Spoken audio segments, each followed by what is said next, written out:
এসেছি মনের খুশিতে। আমরা দুইজনই মুসলমান, মন বিশুদ্ধ থাকলে সবকিছু বিশুদ্ধ। মানে হিন্দু মুসলমান এটা আমি মনে করি যে ধর্ম সবার। ফরচুনেটলি আমরা মুসলমান।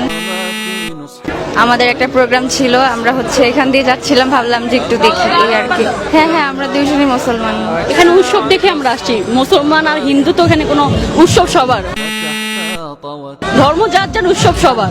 এটা দশমী, এই দিনে ওনাদের যে প্রতিমা, এটা ওনারা ওই বিসর্জন দেয়, ওনাদের যত আর ওনাদের একটা হয়তো থাকে। আসলে আমি যেহেতু মুসলমান, আমার খুব একটা আইডিয়া নাই। সব মনের সাথে কানেক্টেড। আমার কাছে মনে হয় মন বিশুদ্ধ থাকলে সবকিছু বিশুদ্ধ। যে ধর্ম সবার উৎসবে আসতে পারে, আর এটা সবার মন কেমন সেটা তো আমার জানার হিসাব নাই। আমাদের পার্সোনাল আমরা আসতে মন চেয়েছে আসছি, এইটুকু।